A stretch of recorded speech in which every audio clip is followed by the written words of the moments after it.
Red alert on the Atlantic. Carrier Strike Group 8, a heavily armed naval formation headed by an aircraft carrier, is out on the Atlantic to rehearse a real-case scenario. The purpose of the 4-week maneuver is to practice the tactical interplay between the warships prior to engaging in combat. 3 nations are involved. Any mission, anytime, anywhere, we're ready to go. The centerpiece of the group is its flagship, the carrier Harry S. Truman, a 1,093 feet long floating small town with a military airport. With 5,600 personnel on board, the Truman can accommodate 49 jet fighters. During the exercise, its crew will handle several thousand takeoffs and landings. The physical demands are so massive that all those involved always have to push themselves to the very limit. Being out here is definitely stressful. It's a very stress-high environment. A further 1,400 naval personnel are serving on the group's destroyers and frigates. Over the next few weeks, they too will be engaged in the most demanding military exercises.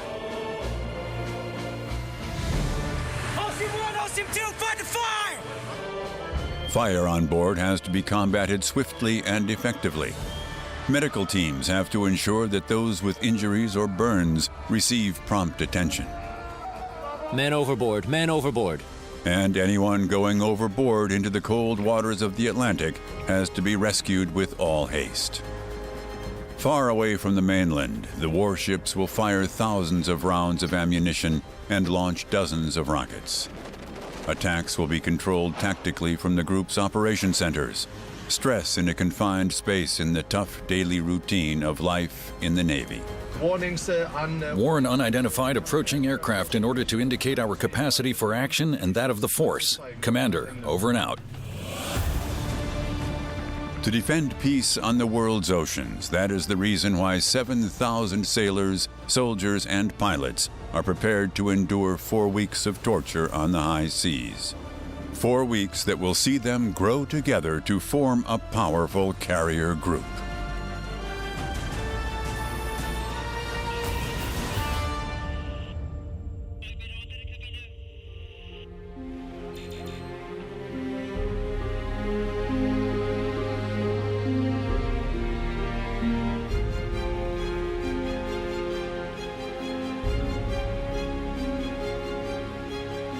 The warships of the Carrier Strike Group 8 in the Atlantic. For 2 weeks, the American combat unit around the aircraft carrier USS Harry S. Truman has been on one of the U.S. Navy's toughest military maneuvers. The purpose is to train cooperation between units from 3 nations to make sure they're sufficiently prepared for deployment on a real mission.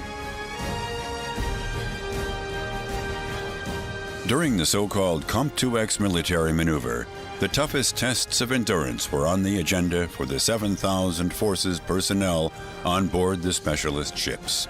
The unit was constantly under attack, with enemy speedboats, fighter bombers, and warships firing at the strike group from all sides, creating extremely realistic combat scenarios. Cover, cover, cover. Banga, banga, banga. Hit on port side. Firefighter units had to bring the huge blazes on board under control. There were numerous serious casualties. Soldiers who had to be rescued and given medical treatment by the rescue teams.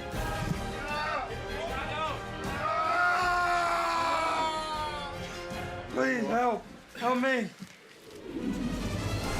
In the midst of the COMP-2X war exercise on the high seas, the Carrier Strike Group 8's 6 warships and attack submarine have taken up their tactical formation. Their objective is to protect the unit's flagship, the USS Harry S. Truman, from enemy attacks. The American Nimitz-class aircraft carrier is the focus of every operation. This floating military airbase accommodates 49 combat aircraft equipped with rockets, bombs, and onboard MGs. 2 high-tech destroyers, the Arleigh Burke and the Jason Dunham, protect the carrier's flanks with their state-of-the-art electronic weapons systems. The USS Normandy is an American cruiser of the so-called Ticonderoga class. Her main task is repelling attacks from enemy fighters or rockets.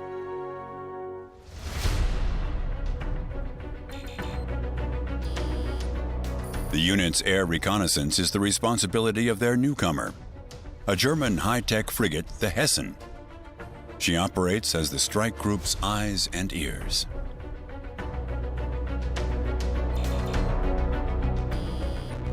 Due to its small size, the Norwegian frigate Roald Amundsen is also nicknamed the Yacht. She's an extremely agile vessel, and together with a nuclear-powered Los Angeles-class submarine, she circles the entire strike group to detect and fend off attackers from all sides.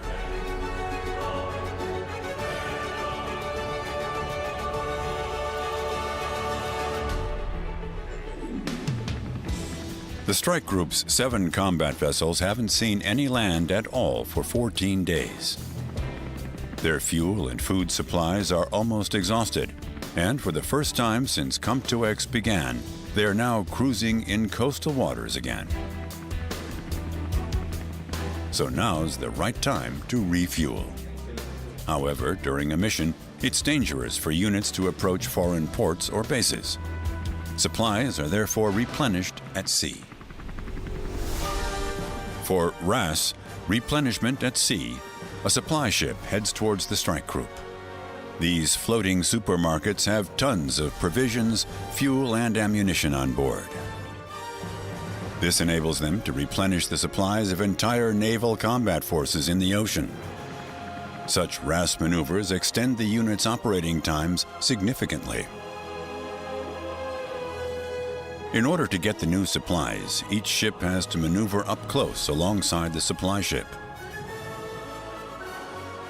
A wire cable is then used to send a thick fuel hose onto the neighboring deck. Once the line is docked onto the warship's fuel tank nozzle, some 3,000 gallons of fuel an hour can be pumped into the tank. These floating fuel stations can supply 2 such giant vessels at the same time. It's a very complicated maneuver. The ships have to maintain a certain distance, as well as constantly traveling at the same speed.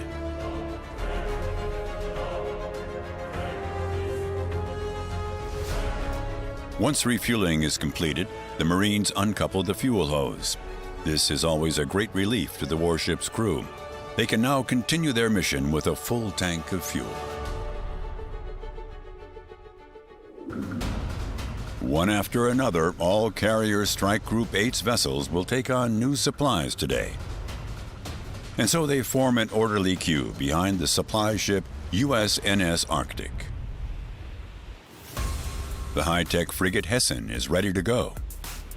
On the bridge, the soldiers set course for the floating supply station. Frigate Captain Oliver Pfennig is tense. The imminent RAS maneuver is an enormous challenge for every one of his 255 crew members. The adverse weather conditions are unlikely to make the operation any easier. On the frigate's bridge, the crew make their preparations for starting the maneuver and head towards the Arctic.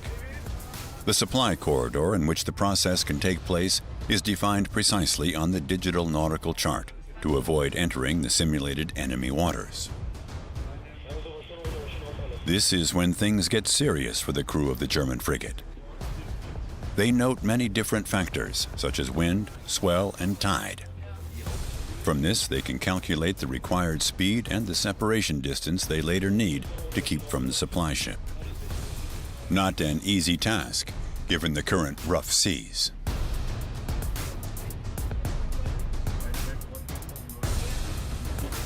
The frigate's monitors show the USNS Arctic getting closer. Time for the deck crew to open the railing. To prevent the ship's rolling and pitching movements taking anyone overboard, only these 3 soldiers, secured with special lanyards, are allowed into the danger area around the railing. Officer of the deck Sven Loos gives the crew their instructions for the maneuver's procedure.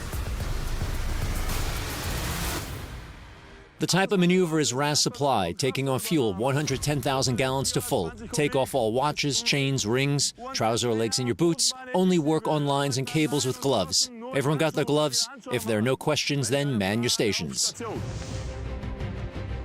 The entire crew of the Hessen are now fully focused. Everything has to work together perfectly for the RAS to be successful. Captain Pfennig and his officers leave the bridge. Their experience is now needed on deck. From starboard aft, the frigate approaches to within 160 feet of the supply ship, dangerously close for ships of this magnitude. The USNS Arctic is equipped with 5 RAS utility poles, with an 8-inch fuel hose attached to each one. She can store 4.5 million US gallons and can transport 3,000 tons of food supplies and ammunition.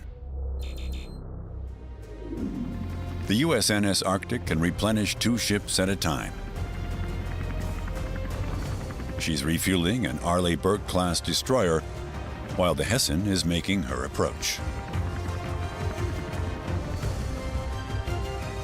To make the connection to the supply ship, a converted machine gun is used to shoot a shot line, a so-called bolo, onto the deck of the Arctic. Don't hold your gun too high, right? And make sure it doesn't pull itself up after shooting it. A weight is attached to the barrel of the machine gun to keep the line's trajectory low. Bolo, watch out, fire! Watch out, firing bolo! Not so high. Very good. Spot on. Now the soldiers pull the line back to the ship. It's tied to a special rope, which in turn is attached to a huge steel cable. The aim is to set up a zip line between the frigate and the Arctic. To do so, the steel cable is attached to the supply ship's RAS utility pole.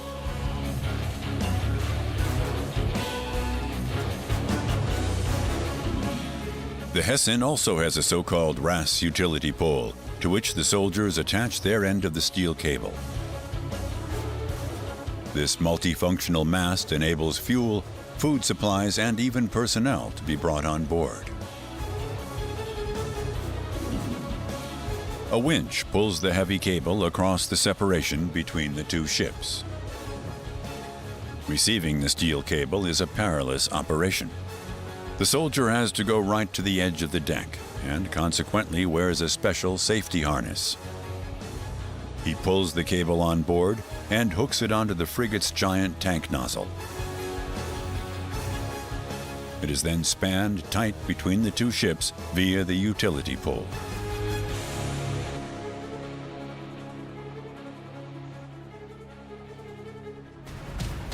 The gigantic fuel hose is attached onto the RAS mast opposite. Deck Officer Loos gives the go-ahead, then the winch pulls the fuel hose from the Arctic to the frigate, enabling the floating tanker to pump tons of marine diesel into the warship's fuel tanks.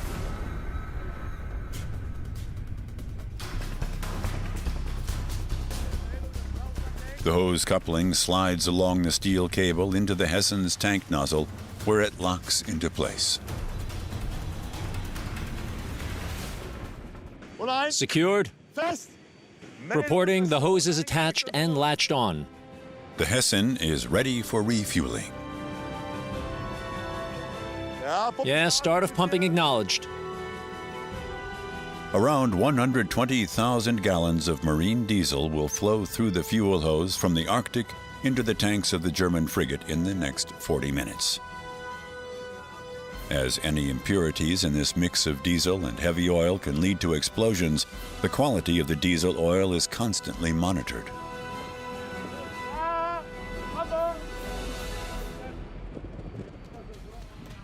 During the process, the soldiers in the control room, some 50 feet below deck, are following the fuel transfer closely on screen. They distribute the fuel evenly among the ship's different storage tanks to prevent the frigate from listing. Down here in the control room, we can monitor the pressure that refueling puts into the ship. And using our various slide controls, we can distribute the fuel into the different bunkers. We have 11 large storage bunkers and can store a maximum of 175,000 US gallons on the vessel. The supplier's crew is now pumping 2,900 US gallons of diesel per minute through the fuel hose. 18,000 gallons are in the ship. Both ships are traveling at precisely the same speed and are an extremely short distance apart. This is very important to prevent the hose from breaking, but it also involves a great risk. If the ships get too close, the flow velocity of the water passing between them increases and the water pressure drops. This creates a suction effect, which can pull the two ships together and cause a collision, the so-called Venturi effect. To prevent this happening, full concentration is required of the soldiers on the bridge. They constantly have to adjust their course and speed to that of the Arctic. Both propeller shafts confirm a head 5.0.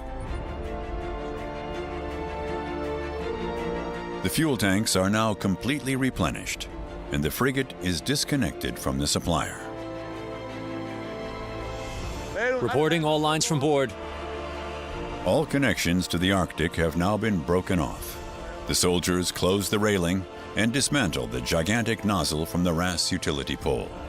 With a full tank, the frigate is operational for 9 days, depending on its traveling speed.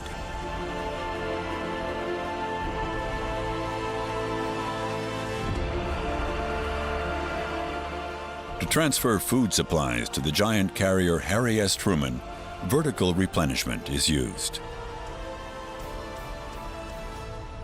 This involves transporting supplies from deck to deck by helicopter. The helicopters are equipped with a lifting hook, to which the soldiers attach crates, freight nets, or special weapons.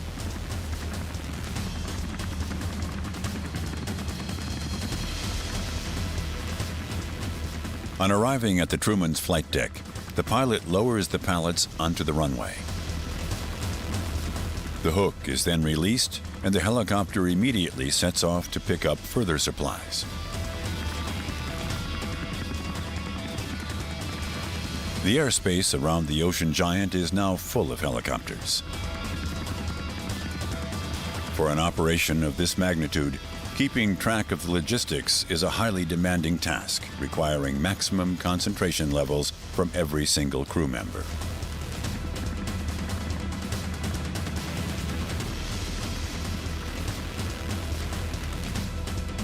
Now the forklifts take over and quickly pick up the pallets to clear the deck for the next delivery.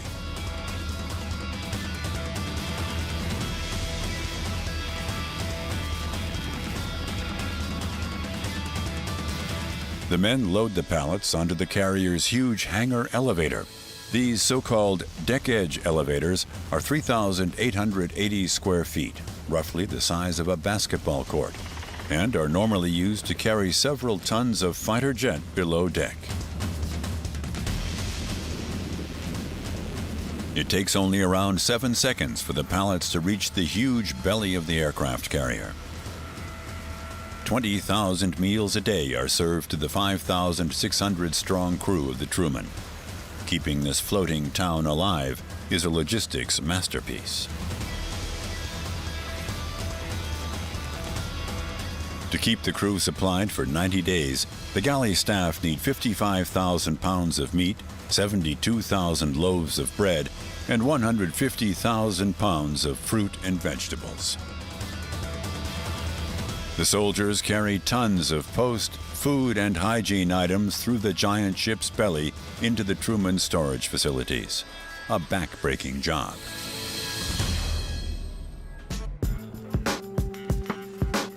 But it's worth all the trouble. After the vertical replenishment, the shelves in the carrier's onboard shop are full again. Besides the vitamin-rich food from the ship's galley, this is where the soldiers find the comfort food to get them through their hard shift work. Such muscle-building protein supplements also help the soldiers keep their ruthless daily schedule.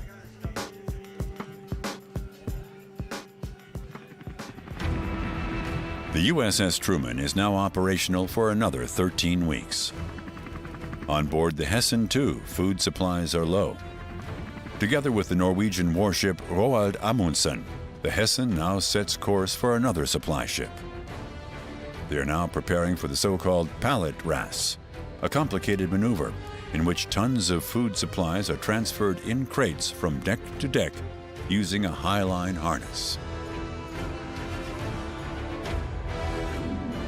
Both frigates are now moving parallel to the supply ship. All three are traveling at exactly the same speed through a corridor specially defined by the Strike Group Command. Only in this so-called RAS box can the replenishment be carried out.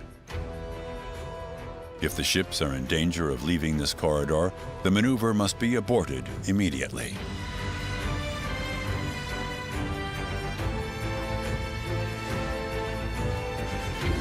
The sea is still rough, difficult conditions for the impending pallet ras. Message to bridge, watch out, bolo shoot. As for the fuel ras, the crew takes a rope on board, and with the huge deck winch, they pull the heavy steel cable across to the frigate's utility pole. A short time later, the deck officer gives a positive report to the bridge. Cable is attached and latched on. The Hessen is ready to take on supplies, but suddenly the supplier sounds the alarm. 5 blasts on the ship's whistle is the command to break all connections immediately. Stand by for emergency breakaway. Hammer, where's the hammer? Bring it over. Ready for emergency breakaway. The special lifting hook can be released by a hammer blow. And slip, and slip. Watch out, slipping.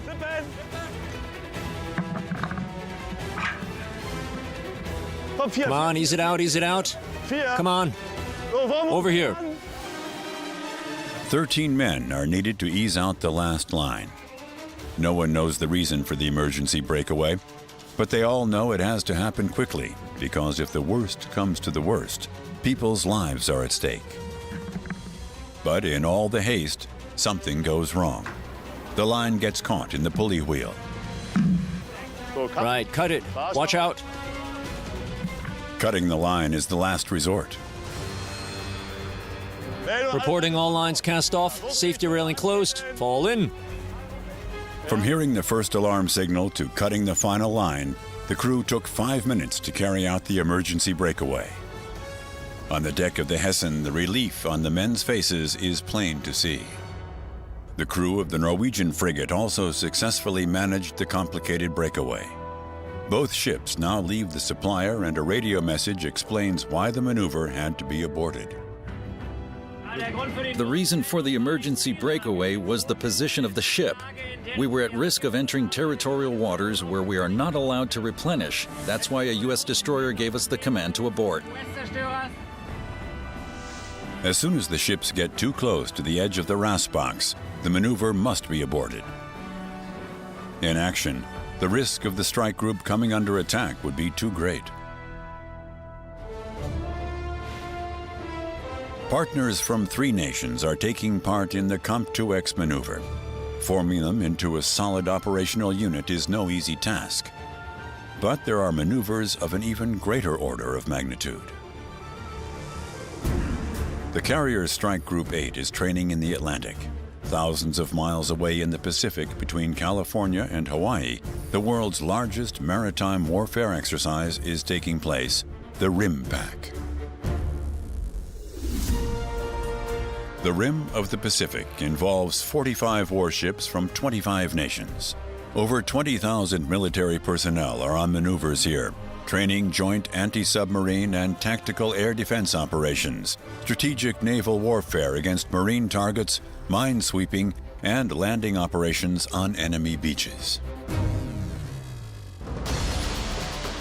A special role here is played by special amphibian assault ships. In their well decks, they carry so-called assault amphibious vehicles, heavily armored military vehicles which are maneuverable both on land and in the water. These floating tanks can bring up to 25 fully armed infantry soldiers to almost any beach in the world. The 29-ton tube transporter runs on tracks and also has 2 additional water jets at the rear.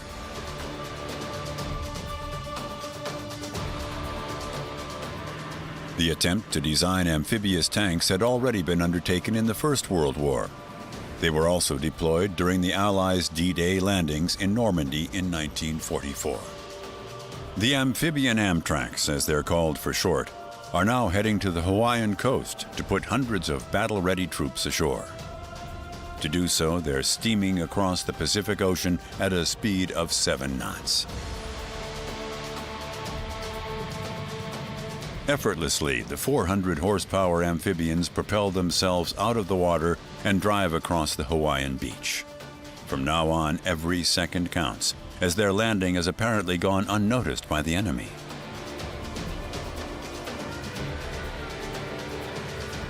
Cautiously, the troops leave the protection of their tank. They secure the beach and head silently inland.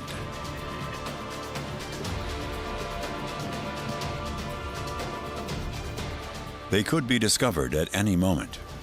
In addition to the tension, there's also the heat, insects, and their heavy equipment.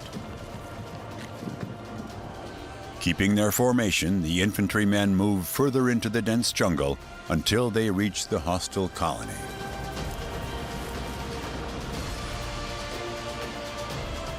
Parallel to this, the Amtraks set off to fetch more soldiers. The amphibian maneuver is often the beginning of a complex battle scenario and is enormously important to the units for training optimal cooperation in action. Including the United States, there are 11 partners working in the amphibious side of this exercise. It's all about relationships, getting to know the people that you're going to work alongside, understanding their capabilities, how they operate, and how best we as a team can integrate and train together.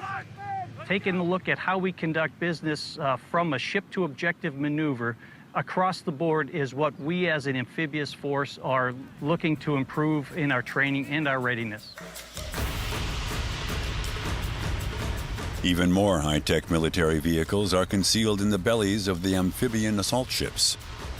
These LCACs are hovercraft traveling on pressurized air, blown out downwards, that forms a kind of cushion between the craft and the water surface. The LCACs are driven by 4 large propellers and can shoot across the water at speeds of up to 60 miles an hour. The 12,000 horsepower hovercraft transport heavily armed military trucks, ammunition, and combat tanks to the coast. Each hovercraft can carry a maximum load of 75 tons ashore.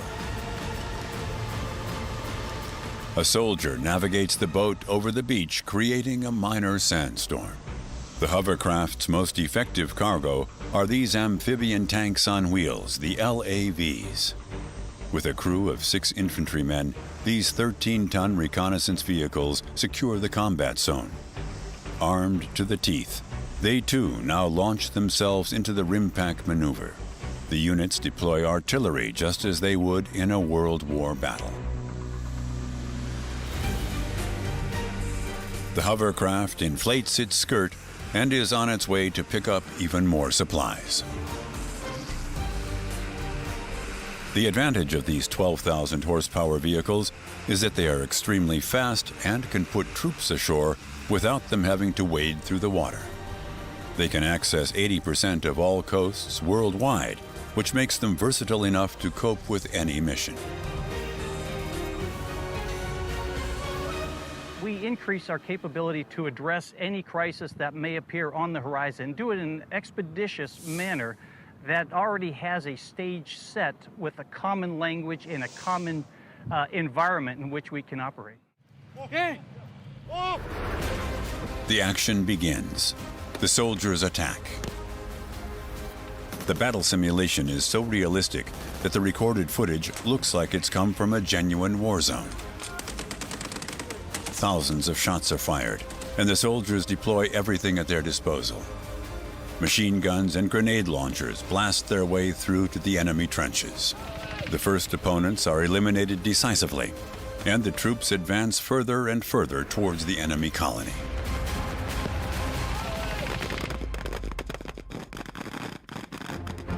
From above, this helicopter adds to the force of the attack.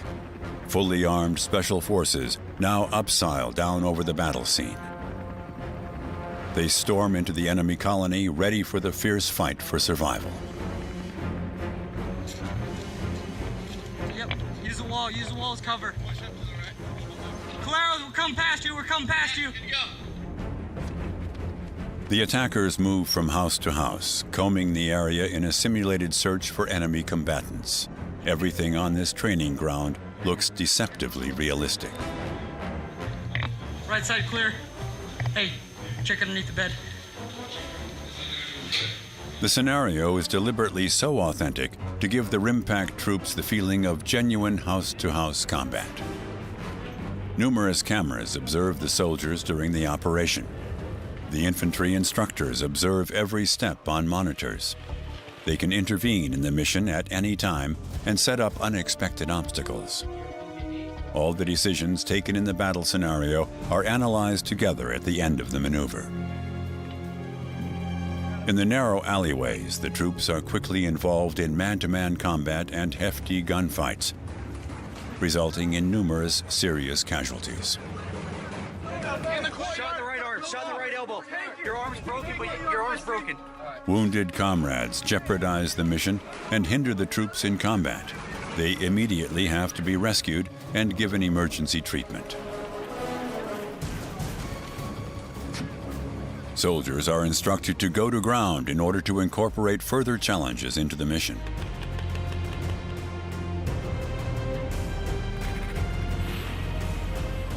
This intensive combat training pushes the units to their limits. On a mission, every action is a matter of life or death. But every wrong decision helps the Allied combat forces improve and optimize their control of the battle situation. We can see results from RIMPAC almost instantly. When our forces go back to their nations, those tactics, techniques, and procedures that were discussed, identified, can be shared with their fellow nations to decide how they want to improve their procedures, or how we, as a U.S. force, want to improve our procedures. The 25,000 Marines participating in the 4-week Rim of the Pacific maneuver are constantly being pushed to their physical and mental limits. A Sikorsky transport helicopter is carrying a unit of Navy SEALs who are then dropped over a bay. Those jumping into the water here are elite commandos. These Marines perform the toughest special duties and covert operations, such as freeing hostages or capturing terrorists. To reach the coast as inconspicuously as possible, the commandos swim through the sea while carrying their heavy equipment. The swimmers gather together to turn over their dinghies and load their equipment onto them.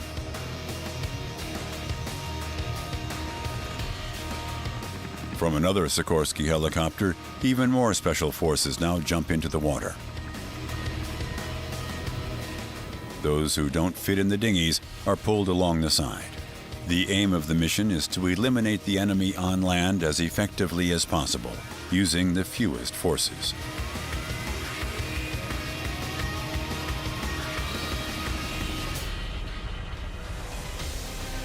The naval warfare ships are equipped with the very latest in modern technology. They have highly effective digital weapon systems, sensitive radar, and complex onboard electronics. But even their predecessors fulfill a very important purpose. In SINKEX, a military ship sinking exercise, these decommissioned vehicles serve as target ships.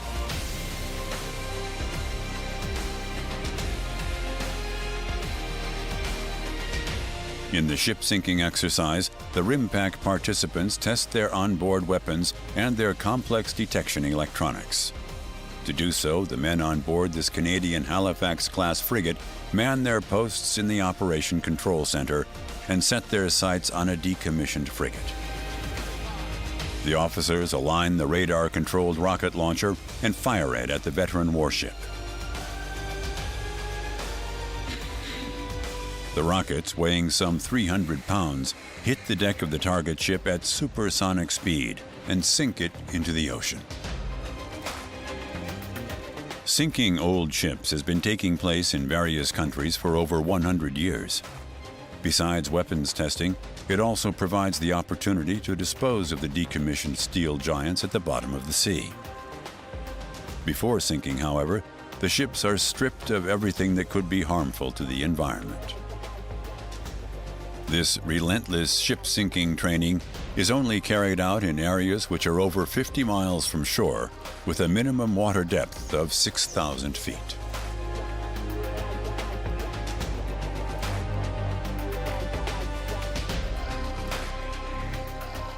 Submarines also take part in the SINK-X off the Hawaiian coast. Their main weapons are torpedoes weighing several tons and highly effective missiles, which are loaded into the launch tubes in the tight spaces at the bow of the nuclear-powered Hunter submarine. The process is extremely complicated. The ordnance enters the launch tube on rails under the supervision of the submarine crew. They fit precisely into the 21 inches of hollow space inside the tubes. A weapons mechanic then unlocks the wings at the end of the missile. It is powered by an internal piston engine supplied with aviation fuel from the lateral fuel tank hose.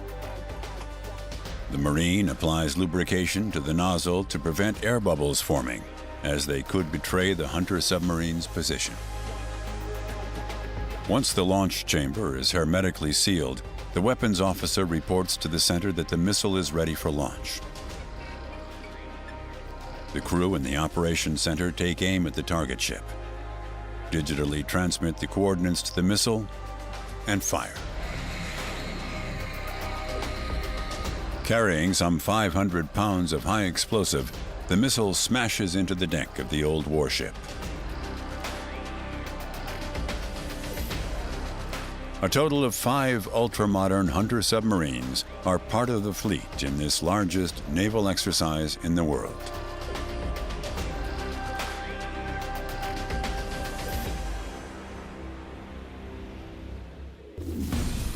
While the RIMPAC has 45 warships training international cooperation in the Pacific, the Carrier Strike Group 8 is continuing preparations for action in the COMP-2X in the Atlantic.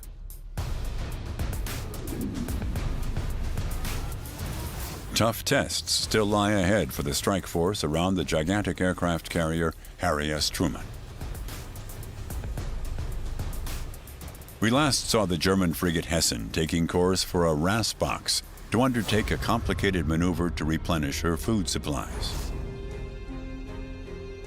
Together with the Norwegian frigate KNM Roald Amundsen, she was steaming towards an American supply ship. But after the ship-to-ship connection had been made, the supply ship sounded the alarm and the maneuver had to be aborted. Stand by for emergency breakaway. Watch out. Let it slip. Slipping. In the shortest possible time, the frigate crew had to cut all connections to the supply ship and release all the heavy steel cables. In the hectic rush, the end of a rope was caught in the last pulley wheel and had to be cut off with a knife. Report all lines have been cast off. The first officer was given the reason for the termination by radio. During the replenishment maneuver, the frigate came close to the end of the RAS box, and the risk of entering into enemy waters was too great. As darkness approaches in the Atlantic, the maneuver still has to be repeated. Deck Officer Luce hands out snap lights, which the crew members attach to their uniforms. The shot line weight on the converted machine gun is illuminated to make it more visible. To make sure no one gets lost in the dark, the men are counted. We need one more snap light. We're now going into a night RAS. That means sunset is at 1800 hours. One hand for yourself, one hand for the ship. Always watch what the man in front is doing. It'll get dark now relatively quickly. We'll switch on the top lights as well. Everyone has their own snap light. Don't throw them into the sea. Why not? Because someone could think there's a man in the water and set off the man overboard alarm. These differently colored signal lights are to enable communication with the supply ship. The onset of darkness means the frigate must get even closer to her floating supermarket. The shotline gunman enters the danger zone around the open railing and fires.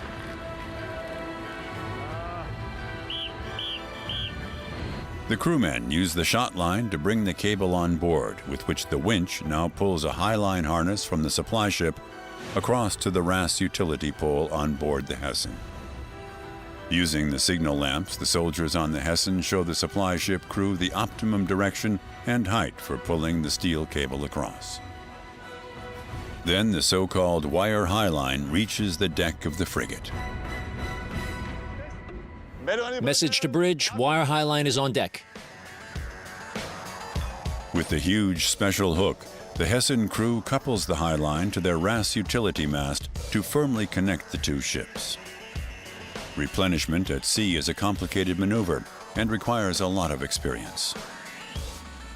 All processes have to run together perfectly. Next, the crews set up a zip line across the separation between the two ships. To do so, the crew guides a gigantic pulley, the so-called white block, to their utility mast. It works like a bicycle chain, enabling the exchange of supplies and equipment in both directions. The white block is on deck. Deck Officer Luce navigates the first pallet on board. It catches the side of the ship, and the boxes almost end up in the sea. Watch out, yes, watch out, watch out, watch out. Bit more, more. Good, all's well that ends well. Secured. An illuminated trolley, also known as a crab, transfers the pallets to the deck of the frigate. They are then carefully lowered by the RAS utility pole.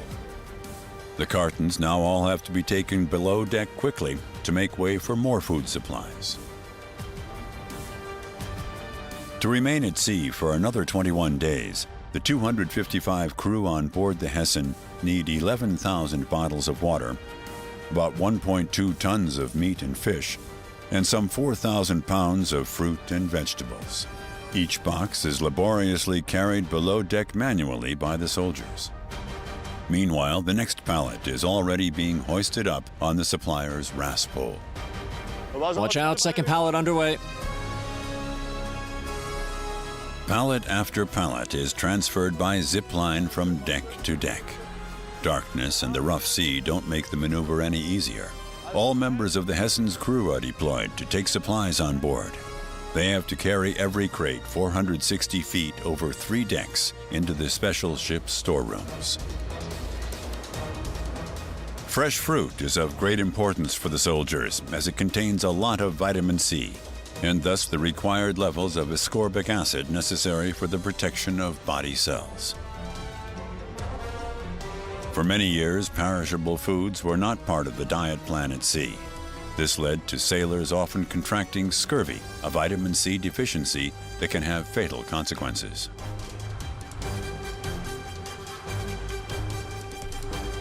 All supplies have finally been transferred, and the trolley is back on board the supplier ship.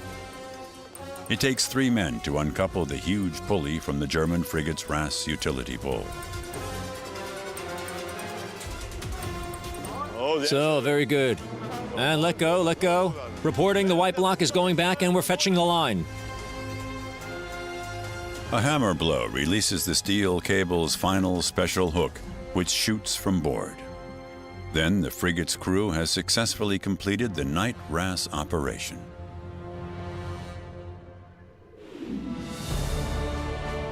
For the powerful strike force around the aircraft carrier Harry S. Truman, the final day of maneuvers is about to begin.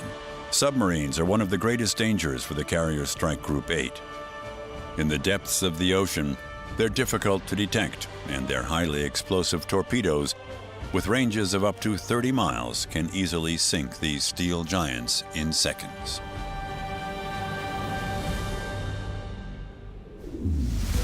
For locating enemy submarines, all Strike Group warships have sensitive sonar systems installed in their bows.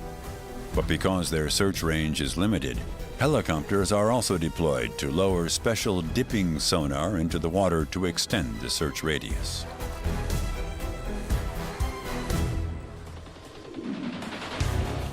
This Sea-Lynx helicopter has a crew of 2 pilots and an onboard engineer. From the deck of a carrier strike group warship, they now take off to fly out over the open sea. The Sea-Lynx is equipped with a complex dipping sonar device that hangs from the underside of the helicopter, attached to a huge winch. The so-called dipping sonar is submerged into the sea on a 1,400-foot cable and searches for activity in the ocean within a radius of around 22 miles.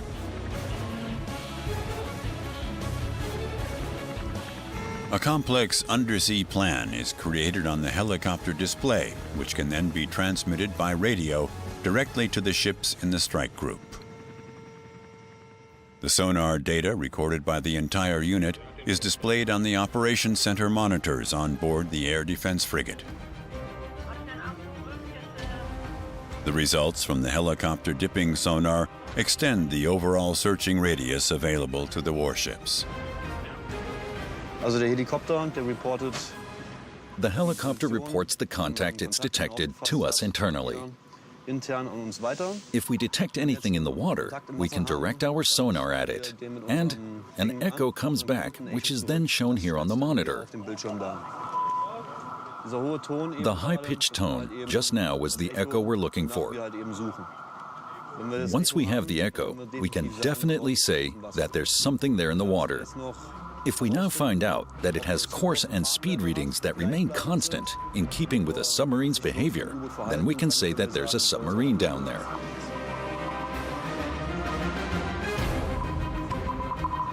The high-technology dipping sonar enables the units to organize an early reaction to any potential attack on the strike group. Precisely what this scenario would then look like remains confidential. 7,000 soldiers on 6 gigantic warships and 1 ultra-modern hunter submarine. For 4 weeks, special units from 3 nations have demonstrated in one of the U.S. Navy's toughest military maneuvers that together they are capable of mastering the most difficult combat situations and withstanding superhuman tests of their endurance. Day and night, the 49 fighter jets took off from the huge carrier Harry S. Truman to undertake complicated air defense maneuvers in the fastest possible time. Arresting these 32-ton Super Hornets on the narrow landing strip meant strenuous back-breaking work for the crew on the deck of this floating airbase.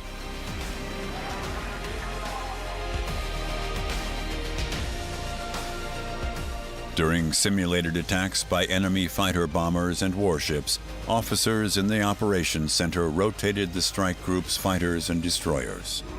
All units were on high alert.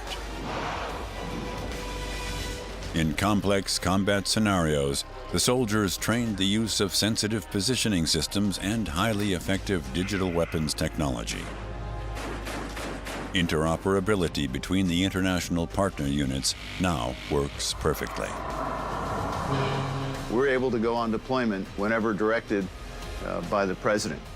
The punishing Comp-2X maneuver has bonded the warships of the Carrier Strike Group 8 together into one powerful unit, ready and able to keep the peace on the world's oceans.